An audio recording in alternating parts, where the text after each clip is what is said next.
So at this time, I'd like to recognize Mr. Eddie Wells from the Roanoke Valley-Alleghany Regional Commission. Mr. Wells, thank you for being here. Thank you for having me tonight. I guess this evening, like the mayor said, Wendy's been attending meetings now for the past probably 8 or 9 months. Well, let me start at the beginning. The Robert Stafford Act that was passed by the government, federal government, back in, I think, 2002, requires each locality in each state to have a hazard mitigation plan.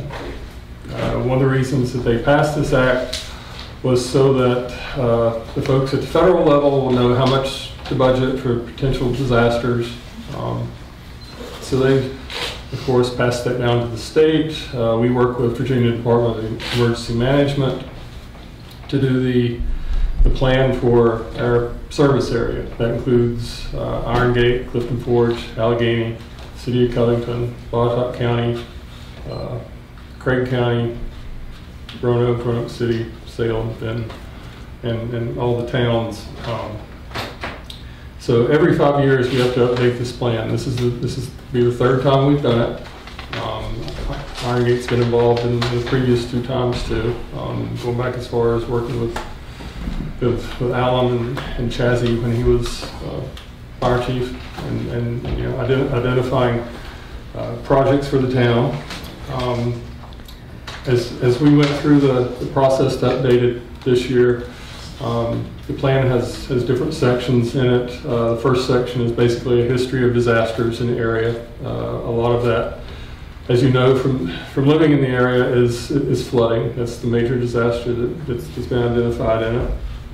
We went through and picked out additional natural hazards. We did not look at man-made hazards, so there's nothing about hazardous materials spills or active shooters or anything like that. You know, that's typically handled by the county and their emergency operations plan, and they have other plans that deal with that. We stuck with just natural disasters. So we identified flooding, earthquakes, which hardly ever happen in the area, tornadoes, occasionally happen in the area, landslides, sinkholes, wildfires, winter storms. We touched a little bit on drought. We haven't had enough drought declarations in the region to include it in the plan. We mentioned it, but it's already in each locality or each watershed has a water supply plan that addresses drought. So drought's not in there if you're reading through the plan and wondering why it's not addressed. So we went through, identified all of those, and came up with goals and strategies to address those hazards. You know, whether it's keeping, not letting people build in the floodway, if it's doing dry hydrants for wildfires, things like that. So each locality has its own section in the plan. Iron Gate's got a section here. I've got at least my copy with it. It's probably 10 pages at most. That's got your goals and strategies for each one of those hazards. Those goals and strategies lead into a table that have a list of projects. And that list of projects is probably one of the key parts of this, because if you have a disaster and you need money from FEMA, which is Federal Emergency Management Agency, they will only fund what's in that project list. And a lot of what's in the project list is preventative. If the town really is flooding, there's a disaster, they're not going to leave you hanging. But if you're trying to do preventative, by preventing stormwater from flooding 220 or something, then that project needs to be in here. Some of the things that we identified, it's a wide variety of things we identified for the localities. There's everything from outreach, which is like providing a brochure about flood insurance, to new mapping and GIS layers. Some of the localities are looking at purchasing properties and moving people out of floodplain. So it's a wide variety of things. But Iron Gate does have its own section, its own table of projects. once the plan is adopted, you can go back and make changes. Right now, the way that FEMA has always made us adopt it is we do the draft, we send it to the Department of Emergency Management at the state level. The state approves it, they send it to FEMA in DC, FEMA approves it, and then it comes back to the local government to approve and adopt, which makes it, which means this evening we're sort of set in what you're adopting. We're not doing comments, not doing changes tonight.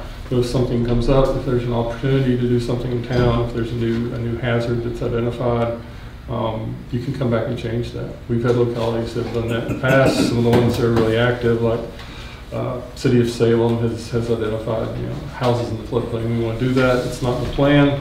They came back, made a change. That's okay. So again, it keeps you qualified for FEMA funding for disasters. So it is important for everybody to adopt it. Like I said, this will be the third time that we've done this. So far, localities that have adopted it, Alleghany was actually the first to adopt it. They did it at their meeting earlier this month. Roanoke County adopted it Tuesday night. I think Roanoke City's adopted it.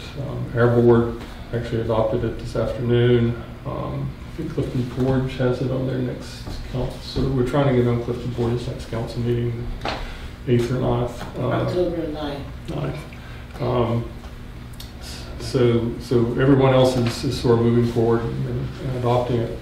And FEMA is asking the towns to do it. They don't always do that with a lot of federal and state programs. Sometimes if the county does it, that's okay, because the town is, some agencies consider the town to be part of the county. So if the county adopts it, then the town's covered. This isn't the case with this. They're asking each town to do it. So we've got Benton's going to do it. Fincastle's got it on their schedule. Like I say, Clifton's doing it. So the report itself is huge. Somebody knows that she's read through it. The main body of the report is like 286 pages, and then there's an appendices that's like 250. So which is why I'm not carrying around a full copy of it to see. Which is why I didn't print it off either. Yeah, and it's online, and we've talked to FEMA and VDM about that. The state hazard plan is online too. They don't give us copies of that anymore. So, but if you do really want a copy of it, we can do it. We can do a physical copy. So I guess tonight we're asking the town to adopt it. I know there was a sample resolution that I sent to Wendy. So we're asking for that. Seeing if you have any questions or any clarification about what the purpose of the plan or how it impacts your funding with FEMA or VDM or whatever, I'll be glad to try to answer those questions for you.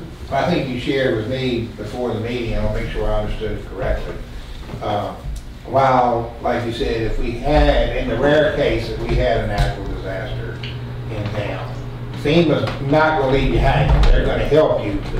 But by not having this plan in place, it's going to complicate that help and complicate getting any financial assistance from FEMA and other agencies, correct? Yeah, and they've told us, the FEMA staff have told us, when there is a disaster in the area, and we come in, and they come in afterwards, and you're telling them, well, we want you to do A, B, and C, the first thing they're going to do is pull out the plan and see if A, B, and C are in there, right. and it not be, J and K that are actually in there. They're going to say, well, we're going to fund this, we're going to fund these three things that you think you need right now, we're going to fund what's in the plan. Right. So it's good to have it coordinated. We talked some about additional opportunities if something comes up related to flooding or stormwater, or they'll pay for things like that. They'll pay for, like I said, the outreach, the brochures. They'll do generators, for the fire department, rescue squad, town hall, things like that. They'll elevate properties. It's a wide variety of things that the FEMA funds will cover. Okay. Randy, do you have any questions for him? Luana? Yes, sir. Jimmy? Yes. DR? Donnie? No.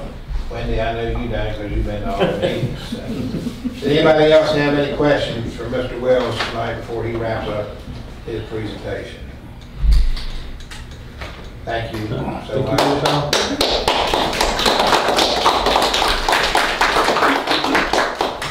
We will take